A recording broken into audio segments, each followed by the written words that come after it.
بات اتنی سی ہے, لوگوں کو سمجھ نہیں آتی. لیکن سوئس بینکوں والا معاملہ تو اب وہ کہہ رہے ہیں نا, حکومت جا رہی ہے, جو پاکستانیوں کے 200 ارب ڈالرز ہیں اس کی واپسی کے لیے ایف بی آر کی ٹیم اگلے ماہ سوئٹزرلینڈ جا رہی ہے, وہ لے آئیں گے پیسے. اب عدالت میں تو نہیں لانے, وہ پیسے حکومت لاتی ہے. پچھلی آپ حکومت کا حصہ تھے, وہ نہیں نکال سکی. میں کچھ آپ بھی سے عرض کروں کہ میں نے بہت باریک بینی کے ساتھ یہ کیس لڑا ہے میڈیا پہ, سوئس کیس. ہلکا سا جعلی خط لکھ دیا تھا پچھلی دفعہ. نہیں, میں اس سے پہلے میں نے ایک سی ڈی بھی سنائی تھی جس میں آپ کا وزیر اعلیٰ ججوں کو ہدایت دے رہا تھا کہ یہ کرنا ہے اس کیس کے اندر. اس کے باوجود اس پہ سوموٹو نہ لینا. اچھا سوموٹو بھی لے لیا, چلے 2 ججز کو بھی فارغ کر دیا, اور انہوں نے ہی کیا, افتخار چودھری نے آپ کے. تو پھر بعد میں اس کو آپ کھول کے بیٹھ گئے. اگر وہ اتنا ہی غلط تھا تو اسی وقت فیصلہ دے دیتے نا. اس وقت تو آپ نے ججز کو غلط قرار دیا اور ان کو گھر بھیج دیا. تو میرا کیس بہت مضبوط تھا, اس لیے میں نے لڑا. ٹھیک ہے. اچھا, کیا معاملہ اسی طریقے سے جنرل پرویز مشرف صاحب کو چھڑانے کے لیے جو قوتیں ایکٹیو ہوئی ہیں وہی حکومت کے لیے پریشانیاں کھڑی کر رہی ہیں؟ کیونکہ آپ کو سیکوینس دیکھنا ہوگا. خواجہ آصف صاحب کے بیان کو نظر میں رکھیں, خواجہ سعد رفیق صاحب کے بیان کو نظر میں رکھیں, اور اب احسن اقبال صاحب کا یہ کہنا کہ یہ معاملہ آج حل ہو جائے, تمام چیزیں ڈیفیوز ہو جائیں گی. یہ کوئی ایشو آپ سے عرض کروں کہ ٹھیک ہے, ڈیفیوز ہو جائیں گی, نو ایشو. لیکن فرینڈز آف پرویز مشرف جو انہوں نے ایک لفظ استعمال کیا, تو وہ ان کے فرینڈ سے پوچھیں جو ان سے ملتے رہے, ان کے ساتھ رہے, ان کے ساتھ انہوں نے حکومت انجوائے کی, اور پھر تمام حکومتوں میں انہوں نے حکومت انجوائے کی, وہ ان سے پوچھیں. میں بحیثیت سینیٹر میرا یہ دعویٰ تھا, اور اس کیس کو میں نے بڑا تفصیل سے پڑھا تھا. میں ان تمام لوگوں کو جو friends of Pervez Musharraf declare کرتے ہیں ان کو دعوت دیتا ہوں, مناظرے کا چیلنج کرتا ہوں کہ آؤ میرے سامنے, اور اگر تم نہیں آتے ہو تو تمہاری جماعت میں جو سب سے بہترین وکیل ہے اس کو لے آؤ میرے سامنے. اس کے بھی نہیں آتی ہو تو تمہارے پاس ریٹائرڈ چیف جسٹسز موجود ہیں سپریم کورٹ کے, ان کو لے آؤ سامنے, اور آؤ اس پہ مناظرہ کریں کہ میں صحیح ہوں. میں یہ کہتا ہوں کہ پرویز مشرف نے آئینی کام کیا. اگر وہ ایمرجنسی نافذ نہ کرتا, آئینی کام کیا 3 نومبر 2007 کو, میں کہہ رہا ہوں آپ کو آئینی کام 12 اکتوبر 1999 کو, 12 اکتوبر کو نہیں, 3 نومبر کی بات کر رہے ہیں نا. آپ نے آئینی کام کہا تو میں نے کہا دونوں کنفرم کر لوں. وہ اس کو تو آپ کی سپریم کورٹ آلریڈی آئینی قرار دے چکی ہے, اس میں پرابلم کیا ہے؟ ٹھیک ہے نا. تو اس کے اندر جو ہے نا, میں آپ سے کہتا ہوں کہ میں اگر وہ یہ کام نہیں کرتا تو میں یہاں بیٹھ کے اس کو پھانسی کا مطالبہ کرتا, آرٹیکل 6 میں. کیسے آئینی کام کیا 3 نومبر 2000؟ چیلنج ہے نا, آ جائیں, ہمیں ذرا سمجھا دیں کس طریقے سے کیا. ان کو چیلنج ہے نا, پھر بھی کچھ تو ہینڈ پتہ ضرورت نہیں ہے نا. مطلب ویسے آپ کا دعویٰ ہے نہیں, دعویٰ چیزوں پہ ہوتا ہے, دعویٰ ریسرچ پہ ہوتا ہے. آپ دعویٰ کر رہے ہیں, کچھ تو وجوہات ہوں گی, کوئی ریسرچ ورک ہوگا, کوئی ریفرنسز ہوں گے, کوئی کانٹیکسٹ ہوگا. بالکل ہے نا, مجھ سے زیادہ کون جانے گا, میں پارلیمنٹیرین رہا ہوں. اس آئین کو 5 سال سے میں ڈیفینڈ کر رہا ہوں کھلی, اور اس آئین کو ڈیفینڈ کرتے ہوئے میں تمام قوتوں سے ٹکرایا ہوں. تو میں اس آئین پہ اگر گرپ رکھتا ہوں, اور میں نے اس کیس کا پورا باریک بینی سے مطالعہ کیا ہے, تو میں آپ کو یہ دعوے سے کہتا ہوں اپنے مطالعے کے بیاف پہ کہ پرویز مشرف باعزت بری ہے. باعزت بری ہیں؟ ہاں, اور کیا. ٹھیک ہے. اور میں ایک اور بتاتا ہوں, وہ جو کہتے ہیں نا کہ جنہوں نے ساتھ دیا وہ بھی مجرم, ان کو بھی خوشخبری دوں, وہ بھی بری ہیں. وہ کیسے؟ میں آپ یہ آ جائے میرے سامنے. پھر اس ملک میں تو آئین ٹوٹتا رہے گا, آئندہ جو ہے لوگ آتے ہیں. آئین ٹوٹا وہاں آپ آتے نہیں نا, 12 اکتوبر کو آئین ٹوٹا. ٹھیک, ذرا آگے بڑھتے ہیں. اس سے آنے والے دنوں میں کیا کوئی بڑی سیاسی ہلچل ہونے جا رہی ہے, کچھ بڑا معاملہ ہونے جا رہا ہے؟ اور ہم نے دیکھ لیا کہ خان صاحب پاکستان تحریک انصاف کی یہ ڈیمانڈ ہے کہ جی آپ 4 حلقے کھلوائیں, پورا الیکشن کا آڈٹ کروائیں. وہ الیکٹورل ریفارمز لانا چاہتے ہیں. طاہر القادری صاحب انقلاب لانا چاہتے ہیں. آپ جمہوری مارشل لاء لانا چاہتے ہیں. اس ملک میں جمہوریت کی داغ بیل دوبارہ ڈلی محترمہ اور prime minister of Pakistan Mian Nawaz Sharif صاحب کے ملنے سے, پھر آصف علی زرداری صاحب کے ملنے سے. اگر یہ نظام چل رہا ہے تو اب یہ نئے فارمولاز جو ہے وہ ڈویبل. میں اس کی بات نہیں کر رہا, ریفارمز, الیکٹورل ریفارمز ضروری ہیں, لیکن not at the cost of democracy. یہ سب بہت حسین لگتے ہیں, بہت اچھے لگتے ہیں, لیکن ایک پرامن معاشرے کے ساتھ. اگر آپ کو صبح گھر سے نکل رہے اور آپ کی ماں آپ کو امام ضامن باندھ رہی ہے اور بہن دعائیں دے کے رخصت کر رہی ہے دکان تک جانے کے لیے, تو پھر اس معاشرے میں آپ کی باتیں اچھی نہیں لگتی. پھر ایک ہی چیز اچھی لگتی ہے کہ جانور کو مارنے کے لیے جانور بن جاؤ. اور جو عزت دار لوگ ہیں جنہوں نے اپنی 82,000 لاشوں کے باوجود آج تک اسلحہ نہیں اٹھایا, ان کو احترام دیتے ہوئے, ان کے اس قانون پسندی کے نظریے کو احترام دیتے ہوئے آپ فوری طور پہ یہاں پہ آپریشن کا آغاز کرو جو نظر آنا چاہیے. اب اس ساری صورتحال کے اندر اگر میں یہ مطالبہ کر رہا ہوں تو میں صورتحال کو دیکھ کے کر رہا ہوں. اور میں آپ کو ایک اور بات بتاؤں, لوگ اکثر کہتے ہیں کہ ماشاء اللہ کے مطالبے کے بعد سیاست کا خاتمہ ہو جاتا ہے, تو میں ان کو یہ بتاؤں کہ میں سیاست کا خاتمہ کر کے اور پھر اس کا آغاز کیا ہے. تو اس کا مطلب یہ ہے کہ ایک تباہ حال شخص جس کے پاس نہ طاقت ہے، نہ ریاست ہے، نہ سیکیورٹی ہے، نہ کچھ، وہ اگر سامنے کھڑا ہو گیا ہے تو پھر میرا نقصان نہیں ہے، پھر جو ٹکرائے گا اسی کا نقصان ہے. نہیں مطلب کیسے؟ ابھی آپ ایک پارٹی کے بھی لیکن ممبر، آپ نے بڑی قیمتی بات کی، وہ بات رہ گئی کہ 4 حلقوں کے اندر جو ہے وہ انگوٹھوں کے نشان چیک کرانے اس کی تصدیق ہونی چاہیے کمیٹی میں. نہیں، آپ کوئی سوچنے والی بات ہے، کوئی سمجھنے والی بات ہے. کراچی میں سندھ میں 10 حلقے کھل گئے اور 10 کے 10 حلقوں میں سامنے آ گیا کہ 70% ووٹ جعلی ہیں، غیر تصدیق شدہ. کیا کر لیا آپ لوگوں نے جو اس 4 پہ کر لو گے؟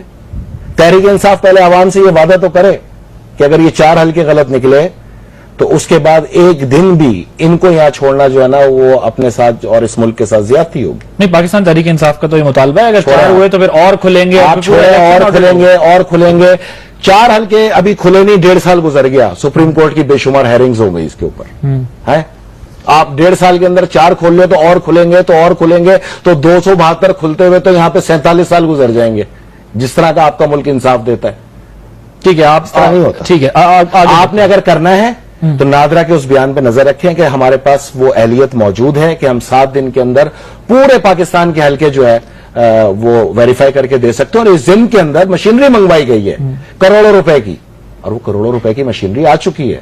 تو جب آپ کے پاس یہ فیسلٹی ہے تو وہ تو ملک کے اندر وہ چیئرمین ہی نہیں رہے. دیکھیں میری بات سنیں، ملک کے اندر اگر آپ نہیں چاہتے کہ یہاں چپکلش ہو اور فساد ہو تو اس کی ایک صورت ہے نا، آپ بھی مطمئن ہو جائیں گے، ہم بھی مطمئن ہو جائیں گے. اگر آپ صحیح نکلے تو 5 سال تک ہم آپ کی تمام پالیسیز کو تنقید کا تو نشانہ ضرور بنائیں گے لیکن باہر نہیں آئیں گے. لیکن اگر آپ غلط نکلے تو ہم آپ کو 1 سیکنڈ برداشت نہیں کریں گے اور فوری طور پہ اس ملک کی کمان جو ہے افواج پاکستان کو دیں گے. اس کو جمہوری مارشاء اللہ کہتے ہیں. اس میں میری خواہش نہیں ہوگی.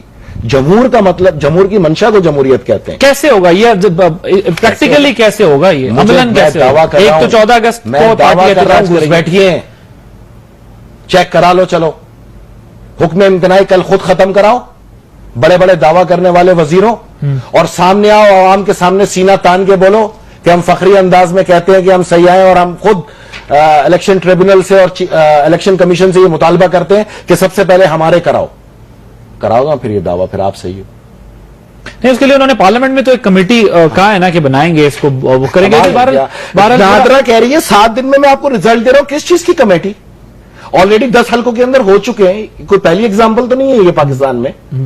مطلب کوئی تک والی بات ہے.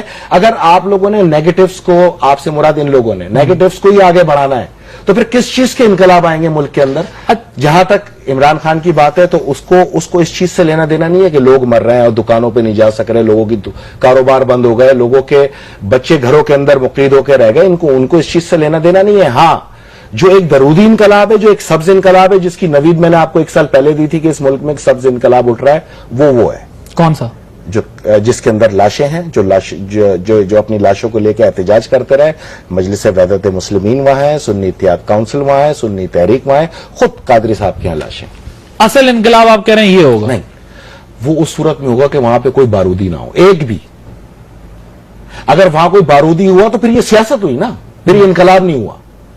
تو اگر جس نے سیاست کرنی ہے ہم بتا دیں گے ہم سیاست چھوڑ چکے، اور انقلاب ہوا تو آپ یہ یاد رکھنا کہ جب تک ادھر جو مسئلہ ہے کہ جب تک گٹار چلے گا پبلک چلے گی. کدھر؟ عمران کی طرف، اچھا، تحریک انصاف کی طرف. وہ ایک سیاسی جماعت ہے نا بھائی. ٹھیک. تو جب تک پبلک بیٹھی رہے گی. لیکن ادھر جو ہے وہ لاشیں لے کے پہلے بھی 7 دن بیٹھے رہے انہی سڑکوں کے اوپر. کوئی مسئلہ نہیں ہے. ہمیں مرنا ہے، ہم مر رہے ہیں.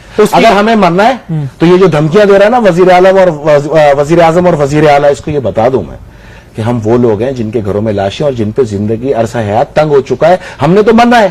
چلو آپ ہمیں گولی مار لینا، ہم آ رہے ہیں، آپ ہمیں مار لیں آ کے، کوئی مسئلہ نہیں ہے. تو جب ہم نے مرنا ہی ہے تو اب ہم نے لڑ کے مرنا ہے. ہم لڑیں گے قانونی انداز میں پرامن احتجاج کے ساتھ، لیکن یہ سارا فیصلہ کرے گی سنی اتحاد کونسل. ہم نے یہ اختیار اس کو دیا ہوا ہے، سنی اتحاد کونسل کی وائس آف شودا میں. ٹھیک ہے. اس کی کوئی تاریخ؟ کوئی تاریخ نہیں.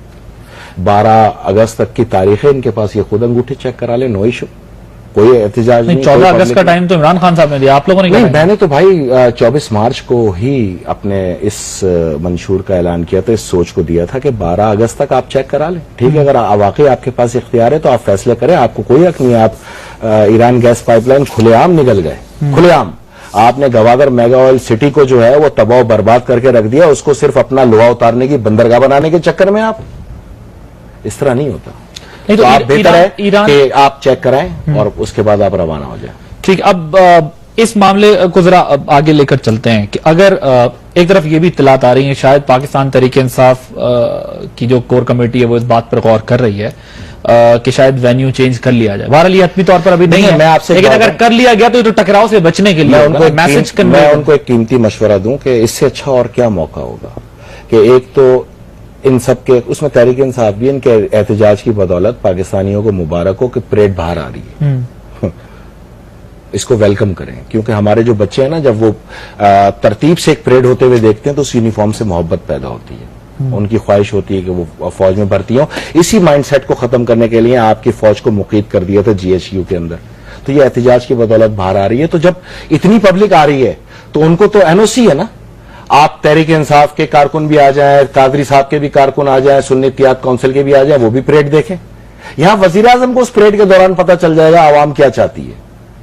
ٹھیک, یہاں پر ایک بریک لینی ہے. بریک کے بعد جب واپس آئیں گے تو جن کے بارے میں خاصا چرچا کرتے تھے فیصل رضا عابدی صاحب ماضی میں, ڈاکٹر ارسلان افتخار صاحب, وہ بھی جا چکے ہیں عمران خان صاحب کے خلاف الیکشن کمیشن میں, اور خود جو ہے وہ تحریک انصاف کے بھی 2 ممبر نیشنل اسمبلی گئے ہیں. میاں صاحب کے کاغذات لگے. اس کاغذات والی پالیسی سے کیا نکالنا چاہ رہی ہیں پارٹیاں ایک دوسرے کے خلاف یا لوگ ایک دوسرے کے خلاف؟ اس کے علاوہ پیپلز پارٹی جو ہے سارے معاملے میں جو ہے وہ کس طرح اور کس طرف کھڑی ہوئی ہے, اس پر بھی بات کریں گے. اور کچھ معاملہ جو ہے وہ ڈسکس کریں گے کہ کیا آنے والے دن 14 اگست جو ہے وہ پاکستان تحریک انصاف کی کال کے اوپر ہی سارے فیصلے ہونے, یا کچھ اور گروپس بھی جو ہے وہ انہی تاریخوں میں آگے پیچھے وہاں پہنچیں گے ایک بریک کے بعد. ایریل کا دعویٰ سچ ہے, اب آپ خود بھی آزمائیں. ایریل ایک دھلائی داغوں کی بہترین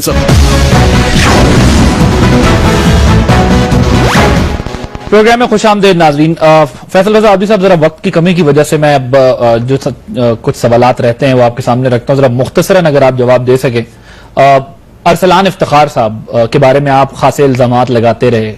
جب سابق چیف جسٹس افتخار چودھری صاحب چیف جسٹس ہوا کرتے تھے اس وقت آپ سنگین الزامات جو لگاتے تھے وہ زیادہ تر ان کے صاحبزادے کی سرگرمیوں کی بنیاد پر, ان کے کاروبار پر, ان کے معاملات پر لگایا کرتے. وہ تو کہتے ہیں میرے پاس چند کروڑ روپے ہیں. کس نے کہہ دیا؟ دعویٰ کرتا ہوں, بتائیں یہ کون کہتا ہے میرے پاس کروڑوں روپے ہیں؟ اور میں نے پچھلے دونوں پروگراموں میں یہی بتایا ہے کہ یہ انصار عباسی نے سب سے پہلے انٹرویو لیا تھا ملک ریاض کیس ہونے کے بعد. وہ میں آپ کو دے دیتا ہوں, آپ پڑھ لیں اس کو. اس میں وہ خود کہہ رہا ہے 2011 کے اندر 12 میں کہ اس کے پاس 90 کروڑ ہیں. یہ لکھا میرے بزنس کی مالیت جو ہے وہ 900 ملین ہے. تو میں نے اس پہ کوئی الزام نہیں لگایا. میں نے تو چیف جسٹس آف پاکستان پہ الزام لگایا اور باقاعدہ ایک کتابچہ شائع کیا تھا اپنے الزامات کے ساتھ. اور وہ کیس جو ہے, اچھا اتفاق ہے کہ آج میرے پاس ہائی لائٹ نہیں ہوا ہوا کس کدھر ہے وہ؟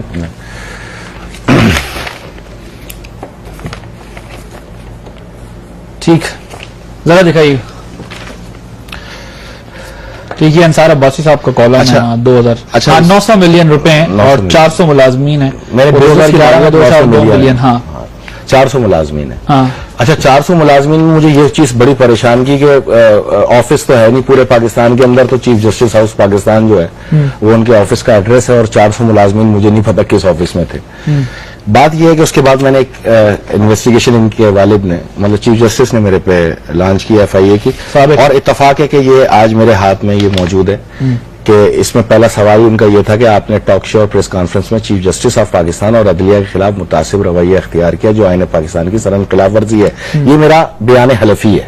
اس کو میں کوشش کروں گا کہ اپنی ویب سائٹ کے اوپر ڈال دوں. اس میں ان کے سوالات بھی موجود ہیں. بات یہ ہے کہ اس کے بعد میں نے دوسری پریس کانفرنس کرنی تھی. ایک پہلی پریس کانفرنس کے بعد جو میں نے پنڈی میں کرنی تھی, اور اسی وقت مجھ پہ پابندی عائد کی گئی کیونکہ اس میں 4 ثبوت اور تھے. یہ وہ دوسری کتاب ہے, پارٹ 2 ہے یہ. میں نے 100 الزامات عائد کرنے کا اور اس کے ثبوت فراہم کرنے کا اس عوام سے وعدہ کیا تھا. بات یہ ہے کہ میرا, لیکن یہ تو اب انصار عباسی صاحب بتا سکتے ہیں جنہوں نے انٹرویو کیا ہے, یا وہ خود کہہ رہے ہیں ارسلان افتخار صاحب وہ کہہ رہے ہیں کہ جی میرے پاس کروڑوں روپے نہیں ہیں. صاحب کی بات پہ آپ کیوں, جب چیف جسٹس اتنا یقین کرتے ہیں کہ صبح شام سموٹو لیتے تھے, تو آپ بھی یقین کرتے تھے, ان سو موٹو کے اوپر پروگرامز کیا کرتے تھے. تو جب اتنی بات پہ آپ یقین رکھتے ہیں تو اس پہ بھی کر لینا, آپ کو مسئلہ کیا ہے. جب انصار عباسی صاحب باہر آ کے بتا دیں, میرا پرابلم وہاں سے شروع ہوا جب ان کے صاحبزادے نے, افتخار چودھری کے صاحبزادے پہ لگائے گئے الزامات میرے پہ درست نہیں, اور میں ملک ریاض کی کسی خاندان کے فرد سے نہیں ملا. ملک ریاض کیس ایک ڈیفرنٹ چیز تھی, لیکن میں اپنا ایک کیس لے کے چل رہا تھا. مجھے اس وقت شدید حیرانگی کا سامنا کرنا پڑا جب افتخار محمد چودھری نے کہا کیس سے الگ ہوتے ہوئے دوران سماعت کرسی پہ بیٹھ کے 2 ججز کی موجودگی میں, درجنوں صحافیوں کی موجودگی میں, کہ بھئی میں تو کسی سے بھی نہیں ملا, نہ میں کسی کو جانتا ہوں, یہاں تک کہ مجھے ارسلان افتخار کے کاروباری معاملات کا, سفری معاملات کا, اور وہ کس سے ملتا ہے اس کا مجھے قطعاً کوئی علم نہیں. ہاں انہوں نے بلکہ اظہار لا تعلقی بھی کیا. اگر یہ دوسری کتاب آ جاتی مارکیٹ کے اندر الزامات کی, تو اس کے اندر وہ ثبوت میں نے لگائے میں, اور انصار عباسی کا یہ بیان حلفی بھی اسی کے اندر موجود ہے. اس کے علاوہ افتخار چودھری کے بیانات موجود ہیں اس سے علیحدگی کرتے ہوئے کیس کو, اور ارسلان افتخار کا ہے کہ واضح اس کے اندر سٹیٹمنٹ موجود ہے کہ وہ یہ کہتا ہے کہ خاندان کے فرد سے نہیں ملا. میری دور کے اندر وہ بہت پراپر تھی, اور میں نے یہ دعویٰ کیا تھا اس وقت کہ ملک ریاض سے جو معاملات طے ہوئے ہیں اس کے خاندان کے فرد سے کیے, اور خود افتخار محمد چودھری چیف جسٹس نے کس فرد سے کیے؟ افتخار چودھری سے, ان کے بھائی سے کیے, ملک ریاض صاحب کے, ملک ریاض کے بھائی سے کیے, سگے بھائی سے, شاہد حسین ملک سے, یو کے میں. تو یہ چیز میرا دعویٰ تھا اس دور کے اندر, اور میں اپنے دعوے کو صحیح ثابت کرنے کے لیے آپ کے سامنے, پہلے تو ارسلان افتخار جو کہتا ہے کہ میں اس کے کسی گھر کے فرد سے نہیں ملا, احمد خلیل کے ذریعے راستہ تھا, تو یہ ارسلان افتخار اور ملک ریاض کا بھائی بیٹھا ہوا ہے فوٹو میں.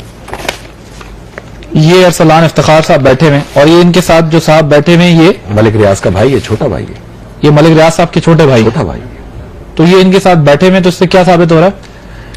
مطلب یہ تو کہتے ہیں میں تو ملا ہی نہیں, کسی سے جانتا ہی نہیں, یہ کہہ رہے ہیں. ان کے والد صاحب بھی یہ کہہ رہے ہیں, یہ انہوں نے کہا تھا, اور ان کے والد صاحب نے تو دوران سماعت کا چیف جسٹس آف پاکستان نے صاف دکھائی دے رہا ہے. ٹھیک ہے, ٹھیک ہے, ٹھیک ہے. اور آپ کے پاس کیا چیز؟ یہ اب چیف جسٹس صاحب بیٹھے ہوئے ہیں ان کے بھائی کے ساتھ,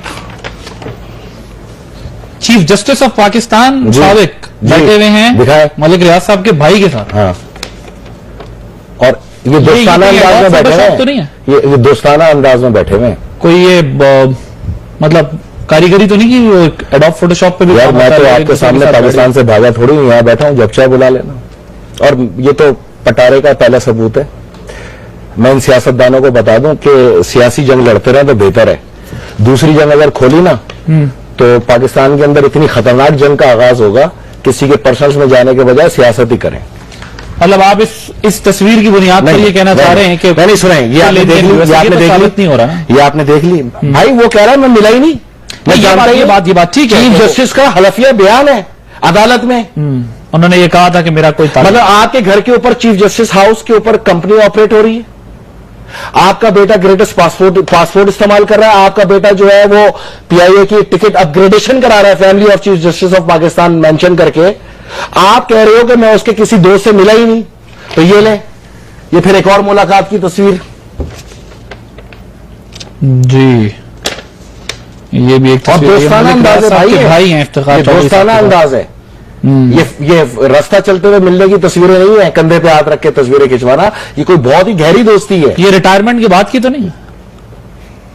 کمال ہو گیا. سوال ہے میرا, اس وقت تک تو کیس ہو چکا ہوگا نا, تو دونوں ایک دوسرے کے سائے سے بھی اتنی دور بھاگتے ہوں گے کہ نظر بھی نہیں آئے, دوبارہ کیس نہ کھل جائے. اچھا آپ دکھائیں. یہ تصویر ہے ناظرین, فیصل رضا عبدی صاحب کے پاس. کہتے ہیں کہ یہ افتخار چودھری صاحب جو انکار کرتے تھے کہ ملک ریاض صاحب سے ان کا کوئی تعلق نہیں ہے, ان کے بھائی کے ساتھ جو ہے یہ ان کی تصویر ہے. لیکن اس تصویر اور یہ کتاب میں لگایا ہے میرے بھائی, یہ تو سارے ثبوت پرووائڈ کیے میں نے اس میں. یہ کوئی میں آج تھوڑی دکھا رہا ہوں, یہ تو آپ لوگ کو دکھانے چاہیے تھے, مجھ پہ پابندی عائد کی. یہ تو میں اس وقت جب افتخار چودھری پہ میں نے کیس کیا ہے تو آلریڈی مینشن ہے اس کے اندر ہر چیز. یہ لیجئے, یہ ایک اور میں نے ڈریسنگ چینج کر کے آپ کو تصویریں دی ہیں کہ آپ یہ نہ سمجھنا کہ ایک ہی دن میں ٹھیک, بالکل صحیح ہے. یہ تصویریں ہم نے دیکھ لی, یعنی کہ 2 ملاقاتیں تو یہ کنفرم ہے. تو مطلب اگر اتنا جھوٹ ہو کھلا, اتنا تضاد ہو, اور پھر آپ بولو کہ میں کسی انصاف کی دہلیز کے اوپر انصاف مانگنے جاؤں. ایک ایسا کیس جو سپریم جوڈیشل کونسل میں موجود ہے, حکومت پاکستان انصاف نہ دے, مجھے پارلیمنٹ انصاف نہ دے. پارلیمنٹ نے وعدہ کیا تھا رپورٹ ٹیبل کرنے کا. میرے تمام الزامات جو میں نے عائد کیے وہ باقاعدہ کمپلین کی صورت کے اندر ایف آئی اے کو دیے, ایف آئی اے نے اس میں انویسٹیگیشن کر کے وزیر داخلہ کو دیے. وزیر داخلہ نے چیئرمین سینٹ سے وعدہ کیا, چیئرمین سینٹ اور پورے ہال نے مجھ سے وعدہ کیا کہ وہ رپورٹ ٹیبل کریں گے. اگر میں اب بھی جھوٹ بول رہا ہوں تو آپ رپورٹ ٹیبل کرائیں نا, اس کے اندر سب لکھا ہوا ہے کہ کون صحیح اور کون غلط. لیکن آپ مجھے جیل بھیجیں. سینٹ میں آپ تھے, آپ سینٹ میں نہیں سنی تھی آپ کی یہ بات؟ تو پھر میں ان کے بیٹے کا شکریہ ادا کروں گا, میرا کیس زندہ کر دیا واپس آ کے ٹیلی ویژن پہ. انہوں نے خود ایک ٹیلی ویژن پروگرام میں گواہی دی ہے کہ میرے والد نے لون لے کے میری شادی کی ہے, تو یہی میرا گواہ ہے. گھر کا فرد ہی میرا گواہ ہے. اب سپریم جوڈیشل کونسل یا تو میرے کیس کا فیصلہ کرے. یہ تصاویر آپ دکھا رہے ہیں یا یہ نہیں تو جمہوری مارشاء اللہ, جمہوری مارشاء اللہ کس طرح لگے گا؟ تصویریں دکھا رہے ہیں, کیا کریں. میں یہ آپ سے کہہ رہا ہوں کہ یہ جو تصویریں آپ دکھا رہے ہیں, اب تو یہ ارسلان افتخار صاحب بتا سکتے ہیں, افتخار چودھری صاحب بتا سکتے ہیں کہ یہ تصویریں اصلی ہیں یا افتخار چودھری کو آپ بلائیں. اب تو وہ باہر آ کے لوگوں کے خلاف حق عزت کے دعوے دار کرنے کی باتیں کر رہے ہیں نا, باہر آ رہے ہیں. اب تو وہ ایک سیاسی بیانات دے رہے ہیں, ان کا سیاست میں آنے کا ارادہ بھی ہے اور وہ آئیں گے بھی. ان کو بلائیں, ان سے پوچھیں کہ اس کو ڈینائی کریں. یہ ذرا کوشش کیجئے گا, ٹرائی کریں, اگر ارسلان افتخار صاحب کو کال ملائیں, ان سے بات کرنے کی کوشش کریں, کیونکہ جو تصاویر فیصل رضا عبدی صاحب دکھا رہے ہیں اس سے متعلق اب ان کا کیا موقف ہے, اگر وہ تصدیق کرتے ہیں. اگر ارسلان افتخار صاحب ہمیں ٹیلی فون لائن پر, آپ افتخار چودھری کو لینا. افتخار چودھری صاحب تو اس وقت شاید دستیاب نہ ہوں. کیوں آپ سے پتا ہے کہ وہ دستیاب نہیں ہوں گے؟ نہیں, وہ ان کا نمبر جو ہے وہ شاید ابھی تک کسی میڈیا ہاؤس میں وہ اپیئر نہیں ہوئے, تو اس وجہ سے شاید نہ ہو. اس لیے ہم چاہ رہے تھے کہ ارسلان افتخار صاحب کو بلائیں جی, اگر پتہ کرتے ہیں کہ اور یہ بھی نہ ہونا تو ایک تو مہربانی کریں نا سب سے پہلے کہ آپ یہ تقاضا کریں نا کہ وہ رپورٹ ٹیبل کرو, انویسٹیگیشن رپورٹ. دودھ کا دودھ پانی کا پانی ہے نا, پھر پرابلم کیا اس کے اندر؟ میں نے جتنے الزام لگائے اسی پہ تو انویسٹیگیشن ہوئی ہے. آپ یہ کیوں نہیں کہتے کہ رپورٹ ٹیبل کریں؟ کوشش کریں, ٹرائی کریں. اگر فون ملتا ہے ذرا ان سے پوچھتے ہیں, کیونکہ جو تصاویر یہ دکھا رہے ہیں اس میں ارسلان افتخار صاحب جو ہے وہ بیٹھے ہوئے ہیں ملک ریاض صاحب کے بھائی کے ساتھ, اور افتخار چودھری صاحب کی بھی وہ تصاویر ہے. لیکن ان تصاویر کے اتھینٹک ہونے کے بارے میں فیصل رضا عبدی صاحب بھی بہتر طور پر بتا سکتے ہیں کہ جو تصاویر ان کے پاس ہیں یہ بالکل کسی بھی قسم کی ڈاکٹر یا ایڈیٹنگ یا کسی بھی قسم کا ایڈوب کا اس پہ کام نہیں ہوا ہوا. یہ اوریجنل پکچر میں ذرا سینٹ آف پاکستان سے تقاضا کریں نا. سینٹ آف پاکستان سے تقاضا آپ کو بھی کرنا چاہیے تھا, آپ کرتے بھی رہے ہیں اور آپ کی سنی نہیں گئی وہاں پر ایز سینیٹر. باقی میڈیا کے فورم سے بھی ہم یہ تقاضا کرتے ہیں, ظاہر ہے کہ جو رپورٹ سٹیبل ہونی چاہیے تھی جن میں وہ ریفرنسز ہے ہونی چاہیے, آپ کو چاہیے کہ یہ اصلی ہے یا نہیں. ٹھیک ہے, اچھا آپ ذرا یہ بتائیے گا, آگے بڑھتے ہیں اس معاملے سے متعلق, ہم دیکھتے ہیں. ایک دعویٰ اور بھی ہے کہ افتخار چودھری اپنے بیٹے کی ترقی کے لیے سیکٹری اسٹیبلشمنٹ کو خود فون کر کے دباؤ ڈالا کرتے تھے.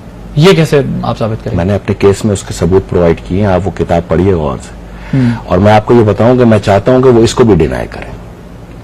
تو آپ کے پاس کوئی ظاہر سی بات ہے, یہ کدھر سے آتا ہے؟ یہ آپ کو پاکستان کے اندر ہر چیز میسر ہے, یہ تمام چیزیں اخبارات, آڈیو ریکارڈنگ والا معاملہ تھوڑا سا پتہ نہیں. آڈیو میں نے تو نہیں کہا کہ آڈیو کیا ہے, بس چھوڑے نا, میں آپ کو وہ پرووائڈ کروں گا کہ وہ چیز اتھینٹک ہے اور وہ اس چیز کے اندر کوئی جو ہے وہ ڈپلیکیشن نہیں ہو سکتی. تو ان ریٹرن ہے نا. ٹھیک ناظرین, ارسلان افتخار صاحب سے جو ہے وہ رابطہ کرنے کی کوشش کی گئی ہے. وہ یہ کہہ رہے ہیں کہ میں اس وقت کسی جگہ پر ہوں اور اس وقت جو ہے وہ کوئی کامنٹ نہیں کرنا چاہ رہا. میں نے یہ کوشش اس لیے کی ہے کیونکہ ظاہر ہے کہ فیصل رضا عبدی صاحب تصاویر, ان کے پاس ایویڈنس ہے, تصاویر ہیں کچھ جس سے یہ پتہ چلتا ہے کہ ملک ریاض صاحب کے بھائی کے ساتھ وہ بیٹھے ہیں. وہ کہتے ہیں میں کبھی کسی سے اس طرح میری ملاقاتیں نہیں رہی, میں نہیں ملا. میں نے کوشش کی ہے کہ بیلنس اکاؤنٹ ہو, دونوں طرف سے بات سامنے آئے, وہ بھی ہمیں بتا دیں کہ ملاقات ہوئی نہیں. لیکن ارسلان افتخار صاحب اس وقت جو ہے وہ اپنی کچھ مصروفیت کے باعث جو ہے وہ بات نہیں کرنا چاہ رہے ہیں, سامنے نہیں آ رہے. آ جاتے تو اچھا ہوتا, بتا دیتے کہ ان تصویروں کی حقیقت جو ہے وہ کیا ہے. لیکن فیصل صاحب یہ کہتے ہیں کہ یہ بالکل درست تصاویر ہے. سر ذرا آگے بڑھتے ہیں. اس معاملے پہ ہم نے ان کو بھی کوشش کی کہ ان کا موقف آ جائے, لیکن ظاہر ہے کہ وہ ان کا استحقاق ہے کہ وہ اس وقت بات کریں یا نہ کریں. آصف علی زرداری صاحب نے زیر لب کچھ پرائم منسٹر پاکستان کو سمجھانے کی کوشش کی ہے کہ یہ 4 حلقے کیا 40 بھی ہیں تو آپ کھلوا دیں تاکہ معاملہ گمبھیر نہ ہو جائے, کیونکہ آپ کی قربت بھی رہی ہے, آپ کو ان کے مزاج کا اندازہ ہوگا, ان کی سیاست کو آپ بخوبی سمجھتے ہوں گے. میں یہ سمجھتا ہوں کہ پیپلز پارٹی کو میرا مشورہ ہے کہ اگر یہ جو یہ تحریک ہے یہ وقوع پذیر نہیں ہو سکی تو آف کورس کہ اگلا سینٹ آئے گا. سینٹ میں جیسی اکثریت لیں گے نا وہ اس کے بعد آپ یہ سارے پیپلز پارٹی کے اور پی ایم ایل این کے جو محبت والے بیانات ہیں سنبھال کے رکھیں, اس دن آپ کو بہت کام آئیں گے. کیوں؟ میاں صاحب اصل چہرہ اسی دن سے شروع ہوگا. کس دن سے؟ جس دن سینٹ میں اکثریت آ جائے گی پی ایم ایل این کی. تو آپ کا خیال ہے پیپلز پارٹی سے میاں صاحب کھیل رہے ہیں؟ دیکھیں سیاست تو ہے ہی ایک کھیل, کوئی کسی سے بھی کھیلے. ماضی میں انہوں نے بھی کھیلا؟ ماضی میں میرے خیال میں ایسا کھیل نہیں ہوا, کیونکہ یہ مفاہمت کی سیاست ہے. ماضی میں ایسے کھیل کب ہوئے ہیں؟ مفاہمت کی سیاست. ماضی میں ایسے کھیل کب ہوئے ہیں آپ مجھے بتا دیں. گورنر راج نہیں لگایا پنجاب؟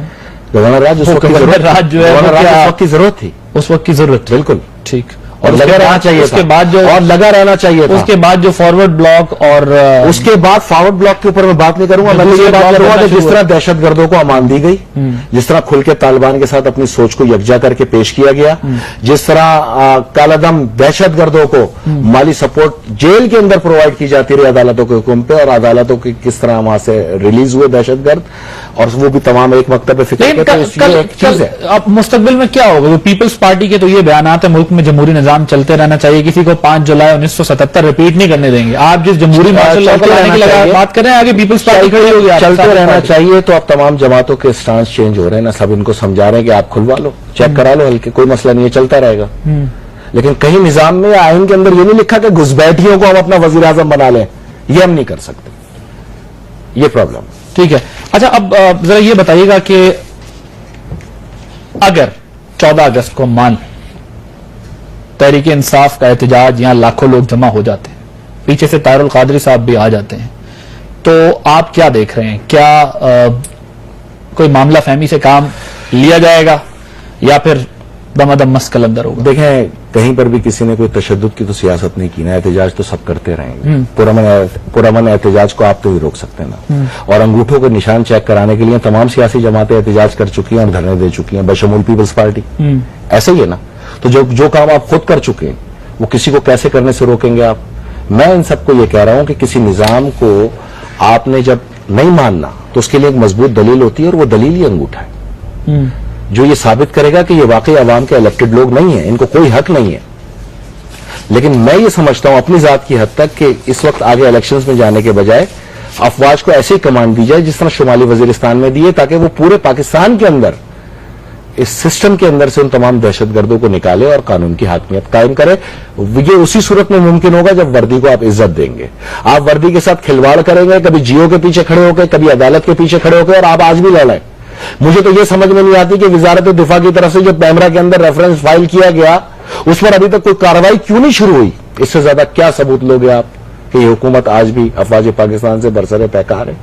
ایسی صورت کے اندر مجھ پہ یہ فرض ہے کہ میں افواج پاکستان کو پوری توجہ کے ساتھ عوام میں پذیرائی لاتا رہوں, تاکہ عوام کی ایک طاقت کو افواج اپنے ساتھ محسوس کرے اور ان دہشت گردوں سے نمٹے جو اس کی ڈیوٹی ہے. ٹھیک, بہت شکریہ فیصل رضا عابدی صاحب. ناظرین آپ نے گفتگو سنی, پروگرام آپ نے دیکھا, ہم نے کوشش کی کہ جو ایشوز اس وقت ہیں اس سے متعلق فیصل رضا عابدی صاحب کی رائے جانتے ہیں کیا ہے. وہی اپنے جمہوری مارشل لاء پر قائم ہے اور ان کا خیال یہ ہے کہ یہ جمہوری مارشل لاء آئے گا تو اس ملک کا نظام آگے بڑھے گا. لیکن دیکھنا یہ ہے کہ 14 اگست سے پہلے اگر معاملات کو حل کر لیا جاتا ہے تو شاید جو ہے وہ اس قسم کی نوبت نہ آئے. اگر نہیں حل کیا گیا تو پھر ظاہر ہے جس کا جہاں زور چلے گا وہ اپنا وہاں زور چلائے گا. عادل عباسی کو اجازت دیجیے, اللہ حافظ.